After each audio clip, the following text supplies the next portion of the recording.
¿Y si en este mismo momento, en las profundidades del espacio, viaja un mensajero de la humanidad que ya ha salido de los límites del sistema solar?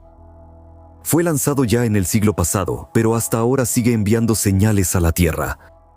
Es la legendaria nave Voyager 2. Durante su viaje, pasó cerca de los mundos gigantes Júpiter, Saturno, Urano y Neptuno, y nos mostró el cosmos como nadie lo había visto antes. ¿Pero a dónde se dirige ahora? ¿Qué tan lejos creen que una sonda moderna puede adentrarse en el espacio en 44 años? ¿Qué verá más allá de las cercanías de la Tierra y qué peligros encontrará en su camino? La respuesta a la primera pregunta la sabemos con certeza. En esta etapa, una nave no tripulada creada a finales del siglo pasado puede recorrer en menos de medio siglo unas 11.000 millones de millas, una distancia inimaginable según los estándares terrestres. Esto lo demostró claramente el Voyager 2, que durante muchos años surcó la oscuridad absoluta del universo, y no van a creer cuántos misterios occidentales reveló el pequeño explorador espacial durante su viaje. Equipado con numerosos instrumentos de investigación científica, el Voyager 2 les dio a los astrónomos una descripción detallada de su heroica ruta, trazada a través de las dificultades hacia las estrellas lejanas. ¿Por dónde deberíamos empezar? Probablemente con los datos que la sonda obtuvo dentro del sistema solar. ¿Y qué hay de los telescopios de alta tecnología?, podrías preguntar. Ellos han estado observando los planetas vecinos durante mucho tiempo, transmitiendo información útil sobre los objetos. Sí, pero su actividad no se compara con el trabajo de una sonda que está en las inmediaciones del cuerpo celeste. En el segundo caso, la información recibida es mucho más detallada. Entonces, ¿de dónde partió la misión Voyager 2? Comenzó desde el gigantesco Júpiter, que si quisiera podría absorber todos los planetas del sistema solar. Por supuesto, ya sabíamos que nuestro sistema planetario está compuesto por objetos rocosos del tipo terrestre y gigantes gaseosos, y también estábamos al tanto de los anillos helados de Saturno y los huracanes globales de Júpiter. Pero esos solo eran fragmentos de información, lagunas que Voyager 2 y su curioso hermano gemelo se propusieron llenar. Voyager 2 comenzó a enviar imágenes de Júpiter a la Tierra el 24 de abril de 1979. Las primeras imágenes enviadas mostraban la turbulenta atmósfera del gigante gaseoso. A partir de la serie de fotografías, los astrónomos crearon un cortometraje completo y aprendieron más sobre los principios de la circulación atmosférica. A diferencia de Voyager 1, la segunda sonda se acercó mucho a los satélites de Júpiter, Io y Europa, captando el periodo en que se aproximaba. Como resultado, obtuvimos imágenes sorprendentes del extenso sistema de Júpiter, incluyendo imágenes nítidas de sus satélites Calisto, Ganímedes, Europa, Io y Amaltei. En el punto más cercano a Júpiter, Voyager 2 estuvo el 9 de julio de 1979 a una distancia de 4.785 millas. Desde esta ubicación, la sonda transmitió datos actualizados sobre las nubes del planeta. Se redescubrieron 4 satélites y el sistema de anillos. Además, se obtuvieron 17.000 nuevas imágenes combinadas a partir de las cámaras de las dos Voyager. Al menos el 80% de la superficie de Ganímedes y Calisto, así como de Saturno, fue cartografiada por los astrónomos. Al final, el Voyager 2, en cierta medida, repitió la misión fotográfica de su predecesor, superándolo. Saturno.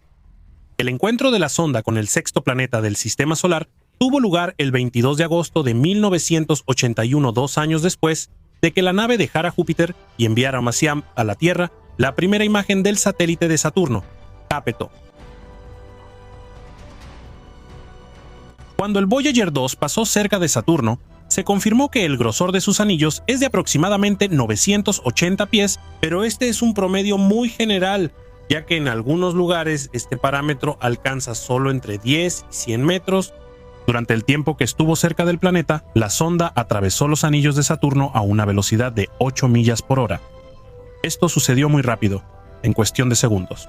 Durante la maniobra arriesgada, miríadas de partículas de polvo se incrustaron simultáneamente en el cuerpo metálico de la nave espacial, dejando tras de sí rastros de plasma. Voyager 2 también capturó imágenes de los satélites de Saturno y Perión, Encélado, Tetis, Phoebe, y los recientemente descubiertos Helena, Telesto y Calipso. Urano. Parecería que 2 tareas principales ya se han cumplido. Es hora de descansar, pero los científicos decidieron lo contrario. Los desarrolladores decidieron enviar la nave veterana hacia Urano. El encuentro con este planeta también abrió la posibilidad de volar hacia Neptuno. Pero antes de eso, Voyager 2 estudió cuidadosamente durante 5 horas y media el fantasmal y lejano Urano, alejado de la Tierra. La sonda se convirtió en la primera nave creada por el ser humano en pasar junto a este planeta. Las observaciones detalladas de Urano comenzaron el 4 de noviembre de 1985. Las primeras señales de la sonda llegaron a la Tierra en aproximadamente 2 horas y media. ¿Con qué dificultades se enfrentó Voyager 2 al estudiar este cuerpo celeste? El problema más notable fue la falta de luz. El planeta helado recibe 400 veces menos luz que la Tierra. El mayor acercamiento a Urano ocurrió el 24 de enero de 1986. A una distancia de aproximadamente 50.640 millas, ¿de qué descubrimientos emblemáticos en este lugar puede presumir Voyager 2? La sonda descubrió 10 nuevos satélites que fueron nombrados en honor a los héroes de las tragedias de Shakespeare. Puck, Porcia, Julieta, Rosalinda, Belinda, Desdémona, Cordelia, El regreso, Ofelia, Historia, y Bianca. Encontró 2 nuevos anillos, además de los 9 ya conocidos, y registró un campo magnético inclinado a 55 grados y algo desplazado del centro. La Voyager 2 también envió impresionantes fotografías de los grandes satélites de Urano. Después del encuentro con el planeta, el 14 de febrero de 1986, la nave espacial realizó a mitad de camino la única maniobra gravitacional, la más grande y significativa jamás realizada. Esto era necesario para que el Voyager 2 trazara la ruta hacia Neptuno. La sonda se acercó a Neptuno el 25 de agosto de 1989. Para esto, el Voyager 2 recorrió alrededor de 9.980 millas, volando sobre las nubes de los planetas gigantes, acercándose lo más posible durante las 4 vueltas que hizo al aproximarse a ellos. Mientras tanto, la nave espacial no dejaba de trabajar arduamente. Por ejemplo, descubrió 6 nuevas lunas y 4 anillos. El propio Neptuno resultó ser una verdadera caja de sorpresas. En particular, resultó que su superficie no es nada tranquila. Allí soplan vientos infernales de manera permanente, con velocidades de alrededor de 60 millas o 110 kilómetros por hora, y eso es el valor más bajo porque la velocidad de los flujos atmosféricos de algunas tormentas estables en Neptuno es la más alta del sistema solar, llegando hasta 2.400 kilómetros por hora. ¿Logró la sonda averiguar algo sobre la atmósfera de Neptuno? Los instrumentos mostraron que el elemento más común es el hidrógeno, aunque también había metano en la atmósfera, lo que le da a Neptuno ese bonito tono azul. En las imágenes se distinguen claramente 3 enormes estructuras que se supone son huracanes: la Gran Mancha Oscura, la Pequeña Mancha Oscura y el Scooter. Neptuno. Además, el Voyager 2 capturó 2/3 del satélite más grande de Neptuno, Tritón, el cuerpo más frío conocido del sistema solar, y un criovolcán que arroja nitrógeno sobre la superficie del planeta. Las impresionantes imágenes del hemisferio sur de Neptuno mostraron a los observadores de la agencia espacial un terreno extraño cuyo relieve recuerda a un melón barbudo. El final de la misión del Voyager 2 en ese lugar fue un sobrevuelo triunfal alrededor de Neptuno. Cabe señalar que, después de estudiar el planeta lejano, la sonda siguió funcionando plenamente durante muchos años más. Por ejemplo, en 2011, por orden del centro, cambió a motores alternativos responsables del sistema de navegación. Y en 2019 la NASA anunció la recepción de datos del medio interestelar transmitidos por la nave. ¿A dónde se dirigió Voyager 2 después de visitar Neptuno? Durante algún tiempo, la sonda siguió una trayectoria por debajo del plano de la eclíptica y abandonó el sistema solar en el límite de los 30 grados a millones de millas del lugar de lanzamiento. Después del encuentro con Neptuno, muchos de los instrumentos del Voyager 2 fueron puestos en modo de bajo consumo para ahorrar energía. Es notable que 12 años después del lanzamiento, en noviembre de 1989, la NASA renombró oficialmente el proyecto dándole un nombre más grandilocuente: Nave Espacial de la Misión Interestelar Voyager. Los instrumentos de importancia secundaria fueron desactivados permanentemente. A bordo de la nave continuaban funcionando solamente 7 dispositivos de investigación. ¿Qué destino le esperaba al Voyager 2? Para el 5 de noviembre de 2017, la nave espacial se encontraba a una distancia de aproximadamente 116 unidades astronómicas, o cerca de 11.000 millones de millas de la Tierra, moviéndose a una velocidad de 9.6 millas por segundo con respecto al Sol, en dirección al telescopio Constelación. Si el Voyager 2 mantiene sus parámetros de velocidad actuales, le tomaría aproximadamente 19.390 años recorrer la distancia de solo un año luz. ¿No quieren saber qué evento importante ocurrió el 8 de julio de 2019?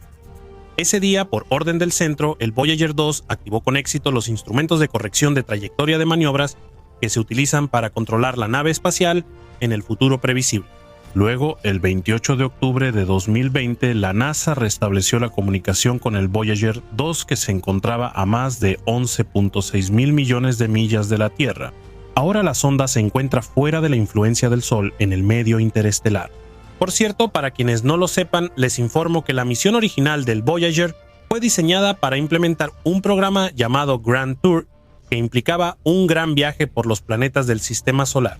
El ambicioso plan de finales de los años 70 estaba destinado a naves espaciales complejas de investigación, diseñadas para estudiar 5 planetas exteriores. Pero los científicos se vieron obligados a congelar parcialmente el proyecto en enero de 1972, principalmente debido a los gastos injustificados que se preveían en el orden de $1.000 millones. En su lugar, se propuso lanzar solo 2 naves espaciales hacia Júpiter y Saturno en 1977. Ambas sondas fueron diseñadas específicamente para estudiar a los 2 gigantes gaseosos y eran más adecuadas que sus predecesoras, las Pioneer 10 y 11 lanzadas en 1974. Los desarrolladores de la misión propusieron que, en caso de que la primera Voyager cumpliera exitosamente con su tarea, la segunda fuera redirigida hacia Urano y Neptuno. Esto se puede lograr utilizando maniobras gravitacionales, como sucedió posteriormente. Cada una de las 2 naves espaciales estaba equipada con una cámara de televisión a color de barrido lento para tomar imágenes de los cuerpos celestes y sus satélites. Las sondas también contaban con un amplio conjunto de instrumentos para registrar datos magnéticos, atmosféricos, de satélites y otros datos sobre los planetas y sus satélites. El diseño de ambas naves espaciales se basaba en los antiguos modelos Mariner. Hasta el 7 de marzo de 1977 eran conocidos como Mariner 11 y Mariner 12. En ese momento, el director de la NASA, James Fletcher, declaró que pasarían a llamarse Voyager. Pero todos se preguntan, ¿qué está haciendo Voyager 2 en este momento? En las oscuras profundidades del espacio, a miles de millones de millas de casa, la nave espacial Voyager 2 de la NASA se ha convertido en un eslabón importante en la investigación astronómica, siendo la segunda sonda que alguna vez se ha adentrado en el espacio interestelar. Pero por supuesto, una misión tan seria no estuvo exenta de momentos problemáticos. Para noviembre de 2018, la NASA, como de costumbre, mantenía comunicación con la sonda, pero un día los empleados de la agencia no pudieron contactarse con el dispositivo, lo cual les sorprendió bastante. A esto le precedió un evento sin precedentes que ocurrió el 28 de enero de 2020. ¿Qué pasó entonces? ¿La nave espacial fue atacado por extraterrestres? ¿O fue absorbido por un agujero negro? No, simplemente la sonda se detuvo inesperadamente y dejó de moverse. El Voyager 2 se detuvo justo antes de realizar la maniobra planeada. La nave debía girar 360 grados para calibrar uno de los instrumentos a bordo, pero en lugar de eso no se movió en absoluto. Como resultado, ambos sistemas del Voyager estuvieron funcionando sin parar, consumiendo una enorme cantidad de energía. ¿Cuál era el problema? El problema era que la nave espacial consumió demasiado rápido la fuente de energía disponible, y eso provocó la activación del sistema de protección. Al reiniciarse, el software desactivó automáticamente los instrumentos científicos del Voyager 2 para ahorrar energía, ya que al final de cuentas tiene recursos bastante limitados. Era necesario resolver el problema con urgencia, ya que el Voyager 2 seguía alejándose de la Tierra. Así que, para evitar fallas similares y mejorar significativamente la comunicación, se propuso un plan para modificar la antena como solución al problema. Durante la implementación del proyecto, la comunicación por radio con el Voyager 2 se desconectó por completo, y esto durante todo un año. Fue una medida arriesgada pero necesaria, así que los ingenieros apostaron todo. Por suerte, el año de silencio transcurrió relativamente tranquilo para la sonda. Por suerte, el año de silencio de la nave terminó con éxito y bastante rápido. El contacto con Voyager 2 se reanudó el 2 de noviembre de 2020 después de enviarle una serie de instrucciones a la nave mediante un canal de comunicación especial. Como resultado, el 12 de febrero de 2021 se restableció definitivamente la comunicación con la sonda. Actualmente la misión Voyager 2 está nuevamente activa y productiva. La nave continúa su vuelo interestelar, estudiando el entorno a su paso y enviando datos a la Tierra. Aunque la cámara de la sonda no es lo suficientemente potente como para producir imágenes de alta calidad, Voyager 2 sigue siendo importante para la humanidad en cuanto a la exploración espacial. Es el segundo objeto interestelar creado en la Tierra y el único con el que tenemos contacto tan frecuente. Es decir, en este momento Voyager 2 es el último de los mohicanos, por así decirlo, un representante de una especie en extinción. Sin duda llegará el momento en que su fuente de energía se agote y la misión continuará. La misión llegará a su fin, dejando la sonda vagando eternamente en el abrazo helado del infinito. El universo es complejo y multifacético. En ella existen muchas cosas incomprensibles y a veces francamente sin sentido, o que parecen serlo para una persona no iniciada. Hoy hablaremos de números, pero no de los comunes a los que estamos acostumbrados, sino de los prácticamente imposibles. Las matemáticas son una ciencia que no tolera la aproximación, pero aún así dentro de ella conviven tanto el número racional P como el símbolo del infinito. Además de los números ampliamente conocidos, aunque enormes, hay uno que no puede ser comprendido por la imaginación humana. ¿Por qué? ¿De verdad la imaginación humana es tan limitada? De ninguna manera. Simplemente imaginar ese número físicamente es imposible. Un número que una vez apareció en el libro de récords Guinness lleva el nombre del matemático Ronald Graham. El mundo lo conoció en 1977, cuando el científico ideó una solución no trivial para un complicado problema relacionado con un hipercubo, perteneciente al campo de la combinatoria. El conjunto de cifras presentado como prueba de la teoría de Ramsey resultó ser el límite superior de los números que alguna vez se han utilizado en ejemplos matemáticos. Pero el sentido de estas cifras no es escribirlas hasta que se te canse la mano. Su valor debe corresponder a cierta cantidad. Algunos conjuntos realmente son muy grandes, pero ninguno de ellos se compara con el número de Graham, abstracto e implacable. Antes de hablar de él con más detalle, vale la pena mencionar brevemente aquellas cantidades que la imaginación humana no se niega a imaginar. Los enormes números que se presentan a continuación no son simplemente una colección sin sentido de símbolos, están relacionados con un grupo o área específica. Por lo general se presentan en forma de cifras elevadas a cierta potencia. Este método es conciso y conveniente tanto para la percepción como para la escritura. Para empezar, mencionemos los millones y los miles de millones, conceptos que prácticamente todos conocen. Por ejemplo, ¿quién no quisiera ganar un premio mayor de 1 millón? ¿O quién no sabe que la Tierra no está habitada por 7,000 millones de personas? ¿Quién no ha oído hablar alguna vez de los 100,000 millones de estrellas que brillan en la Vía Láctea? ¿O sobre la misma cantidad de neuronas en el cerebro humano? Es relativamente fácil hacerse una idea de una cantidad de 1 millón o incluso de 1,000 millones. A menudo se escriben como potencias de 10, 10 a la sexta y 10 a la novena. Luego vienen las potencias de 10 con exponentes más grandes. 10 a la 12, trillón, 10 a la 15, cuatrillón, 10 a la 18, quintillón. Pero incluso estas enormes cantidades numéricas tienen equivalentes reales. Por ejemplo, 1 trillón de peces vive en los océanos de la Tierra, donde hay alrededor de 1 quintillón de metros cúbicos de agua, y en las orillas se arrastra 1 cuatrillón de hormigas trabajadoras. Pero eso es solo el calentamiento. Ahora va a empezar algo brutal que es difícil de imaginar. Sextillón universal. 10 a la 21 potencia. En una primera aproximación, es la cantidad aproximada de estrellas en el universo observable. De todos modos, los astrónomos se detuvieron en ese número, acordando que esa sería la cantidad mínima. Después de todo, nadie ha contado manualmente las estrellas. Un sextillón es un 1 seguido de 21 ceros. De los números muy grandes que tienen un equivalente real, este es el más pequeño. El septillón terrestre, eso es 10 a la 24. Rara vez escuchamos y usamos esta palabra al hablar, pero aún así vale la pena recordar. Un septillón de kilogramos es el peso de nuestro planeta. Un número que te traba la lengua. 100 quincavigentillones es 10 a la potencia de 80. Es comparable con la cantidad total de partículas subatómicas en el universo. El legendario Google. un número nombrado por error causó una revolución en la mente y las ideas de la humanidad. Una unidad con 100 ceros se llenó de leyendas y su creador no pudo encontrar durante mucho tiempo una aplicación técnica adecuada para esa acumulación de números. Finalmente se desarrolló una teoría que dice que después de 10 a las 100 años el último agujero negro explotará y el universo comenzará una cuenta regresiva, comprimiéndose gradualmente hasta convertirse en el punto del que alguna vez nació. De visita con Planck. 10 a la potencia de 185 es el volumen del universo visible desde el punto de vista de las magnitudes de Planck. Este es el tamaño más pequeño que el ser humano es capaz de imaginar y calcular.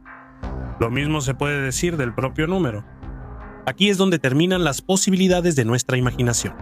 Pero aún así, probémoslo una vez más.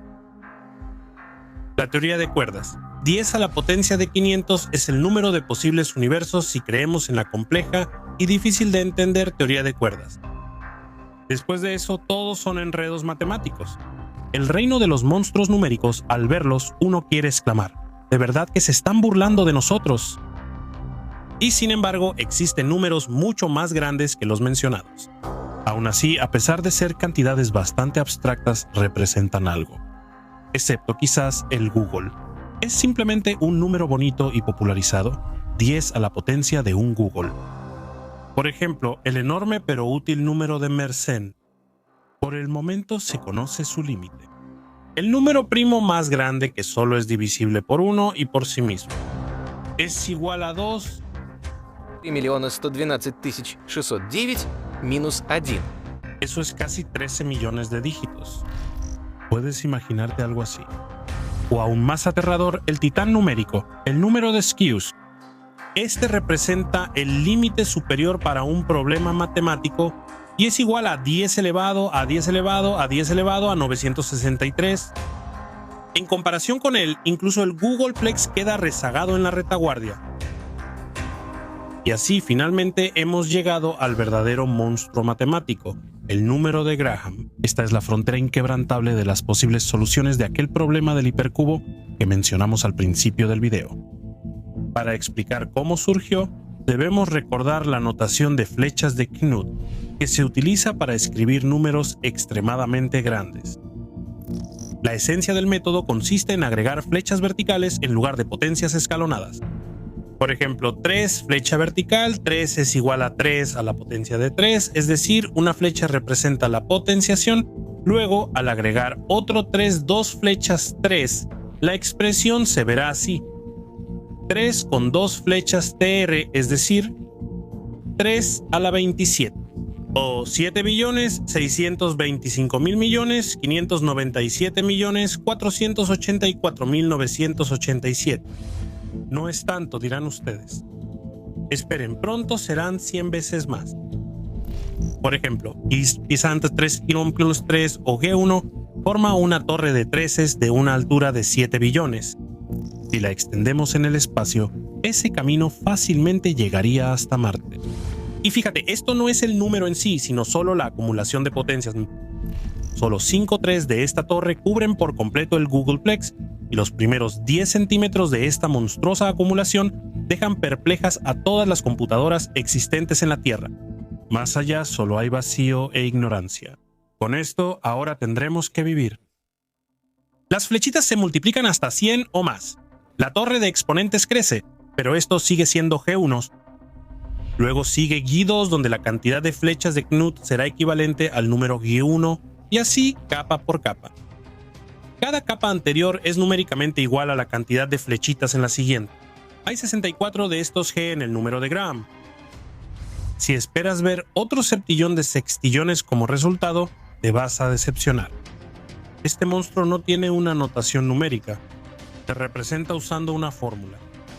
G es igual a F a la potencia 64 entre paréntesis 4, donde Fn es 3 flecha vertical hacia arriba a la potencia N3. No tiene sentido calcular todo esto y tampoco es seguro. Fácilmente podrías terminar en el manicomio, como el pobre geógrafo del Becerro de Oro. Para entenderlo, daremos una analogía, pero también es mejor no imaginarla demasiado. El número de Graham no cabría ni siquiera en esas 10 a la 500 multiversos, aunque numeraras cada partícula. A veces parece que esta locura numérica se adentra más en el abismo de la filosofía que en el de las matemáticas. Como si fuera una matriz aislada en la que los números existen independientemente de nosotros, más allá de la comprensión humana. Pero este tormento matemático sí tiene un final. Aquí están los últimos 10 dígitos de este número demencial. 24, 64, 19, 53, 87. Recuérdenlos y pásenlos a sus nietos. Vamos a revelar un secreto. Ni siquiera Graham lo sabe. Si aún así decides calcular los primeros dígitos, ten en cuenta esto. Probablemente no te dará tiempo porque el cálculo se interrumpirá casi al principio por la contracción del universo. Después de todo lo que han escuchado, muchos tendrán una pregunta. ¿Quién necesita esto? ¿Para qué calcular el límite superior de la variabilidad de los segmentos coloreados de un hipercubo mítico? Pero no tomen decisiones precipitadas. Tal vez lo que ahora parece imposible e incluso absurdo, después de 1000 o 1.000.000 de años, se volverá elemental y completamente real, como los automóviles y aviones, en los que hace apenas un siglo era difícil creer. Estamos acostumbrados a vivir en un mundo donde la humanidad es la especie dominante. Simplemente no existen vecinos inteligentes con quienes podamos compartir logros intelectuales. Pero resulta que, durante siglos, junto a los terrícolas se desarrollaron formas de vida alternativas, de cuya existencia solo ahora se han hallado pruebas indirectas. Al mencionar extraterrestres, la imaginación inevitablemente dibuja imágenes estereotipadas. En el horizonte terrestre se llena de platillos voladores, de donde descienden a nuestro planeta extraños robots que destruyen los restos de la civilización y convierten la Tierra en un desierto sin vida. Pero no debemos dejarnos llevar por esas fantasías, porque todo podría ser completamente diferente. Adivinen un acertijo sencillo. Durante mucho tiempo se pensó que era la tocaya de la Tierra. Está envuelta en densas nieblas sulfurosas, como si estuviera cubierta por un velo de misterio sin resolver. Por su tamaño y masa es prácticamente idéntica a nuestro planeta, y aún así es un mundo completamente diferente, severo, grotesco y sin vida. ¿De qué planeta estamos hablando? Correcto, de la ardiente y muerta Venus. Pero realmente está tan desprovista de vida como parece. Debido a su parecido externo y físico, Venus fue considerada durante mucho tiempo como la gemela de la Tierra.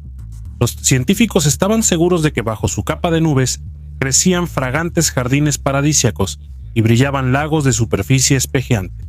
Las ilusiones se desvanecieron inmediatamente después del vuelo de la sonda, que irrumpió en la mortal atmósfera venusiana. El primer aparato que logró medir la temperatura de la superficie fue el estadounidense Mariner 2, en 1962, que consiguió observar Venus de cerca. Un poco después, en 1965, las sondas soviéticas Venera 2 y Venera 3 lograron alcanzar la superficie de Venus, pero su electrónica no soportó las condiciones extremas del planeta. Sin embargo, un avance es un avance. La nave soviética fue la primera en llegar a la superficie de Venus, y en muchos aspectos la información que recopiló mostró a la humanidad que la vecina de la Tierra es realmente un infierno. Resultó que el planeta, que parecía inofensivo desde fuera, es un verdadero infierno, donde arde un calor de casi 500 grados Celsius. Soplan vientos huracanados sin cesar. Caen lluvias de ácido sulfúrico concentrado y la presión es comparable a la de las profundidades de la fosa de las Marianas. Naturalmente, la nave, diseñada teniendo en cuenta los hipotéticos océanos venusianos y una presión de apenas 10 atmósferas, fue aplastada e incinerada sin llegar siquiera a la superficie del planeta. Desde entonces, muchas sondas mucho más reforzadas y modificadas han visitado Venus, pero ninguna de ellas ha resistido en ese mundo monstruoso más de 2 horas. Parecería obvio que en tales condiciones nada puede sobrevivir. Así pensaban los científicos hasta hace poco. En septiembre de 2020, un grupo internacional de astrónomos liderado por Jane Greaves organizó una conferencia de prensa en la que anunció al mundo una noticia sensacional. En Venus, casi con total certeza, existe vida. El descubrimiento, como muchas cosas geniales, ocurrió por casualidad durante las pruebas del potente telescopio JCMT. Fue entonces cuando, en el análisis espectral de la cubierta de nubes de Venus, por primera vez se detectó el hidruro de fósforo, comúnmente llamado fosfina. Este gas incoloro y extremadamente venenoso no se encuentra en condiciones naturales. Es decir, es el resultado de algún evento o un producto de la actividad biológica. Es posible que la fosfina se haya formado por los numerosos rayos que atraviesan la atmósfera venusiana. O es una señal de actividad volcánica. ¿Quién sabe? Al principio, los astrofísicos se inclinaban por las versiones mencionadas, pero la cantidad de gas detectado superaba en decenas de miles de veces los límites permitidos. Por eso los científicos se desconcertaron sobre cómo interpretar esos resultados. ¿Creen que los astrónomos corrieron de inmediato a anunciarle al mundo un hallazgo sensacional? Para nada. Dudaron y decidieron volver a comprobar el resultado. Para la prueba final eligieron el observatorio ALMA, que consta de 45 telescopios instalados en el desierto de Chile, y confirmaron que el resultado era absolutamente idéntico al anterior. Entonces, al mirar a Venus, ¿no estamos viendo solo nubes, sino una acumulación de miles de millones de bacterias? Entonces, ¿cuándo debemos esperar una invasión extraterrestre? Si realmente estamos hablando de microorganismos, lo más probable es que no sea pronto. Ahora intentemos regresar a decenas de miles de siglos atrás. Fue en ese entonces, según los científicos, cuando Venus se parecía a la Tierra. Su superficie estaba cubierta de océanos y el clima era suave y cómodo. Pero un efecto invernadero monstruoso cambió gradualmente el panorama de ese mundo lejano, convirtiendo el planeta en un desierto sofocante tan caliente que incluso el plomo se derrite en su superficie. Aún así, los astrobiólogos siempre sospecharon que, durante el periodo favorable de desarrollo de ese cuerpo celeste, algunas bacterias lograron surgir y ahora continúan existiendo en la atmósfera. Y por fin hemos obtenido una prueba directa de este hecho. No es casualidad que para estudiar el espectro de la atmósfera se eligiera una capa de nubes situada a una altitud de entre 50 y 60 kilómetros sobre la superficie de Venus. Las nubes aquí están compuestas de gas sulfuroso, que a veces se condensa en gotas de ácido sulfúrico. Pero las condiciones de temperatura son bastante aceptables. No son los infernales 400 o 500 grados, sino solo unos 30 grados sobre cero. Fue precisamente en este límite donde se detectó el hidruro de fósforo. Cuando apareció la línea de fosfina en el espectro, los astrónomos se sorprendieron bastante. ¿Quién o qué puede producir este gas en una cantidad tan grande? Los científicos comenzaron a descartar posibles hipótesis y llegaron a una conclusión inequívoca. Lo más probable es que el origen de la fosfina sea bacteriano. Si a esto le sumamos la glicina, un aminoácido recientemente descubierto en la atmósfera venusina que participa en la formación de formas de vida basadas en proteínas, se vuelve evidente lo poco que sabemos sobre nuestra nebulosa vecina. ¿Pero acaso antes no se había descubierto algo similar?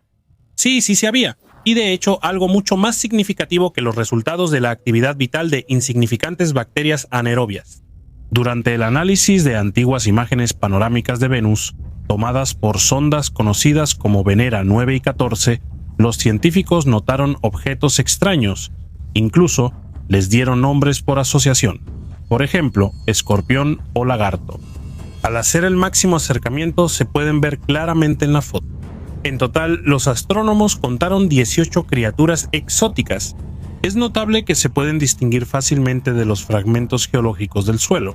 Además, de una imagen a otra, los objetos cambian de lugar.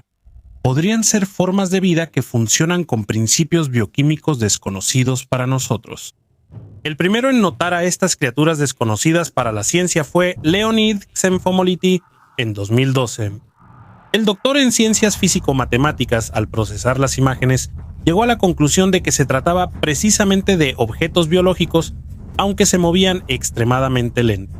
Entonces el científico, después de consultar con un colega del Instituto de Catálisis, decidió que las sustancias que viven a altas temperaturas y bajo una presión monstruosa no se parecen en nada a las terrestres.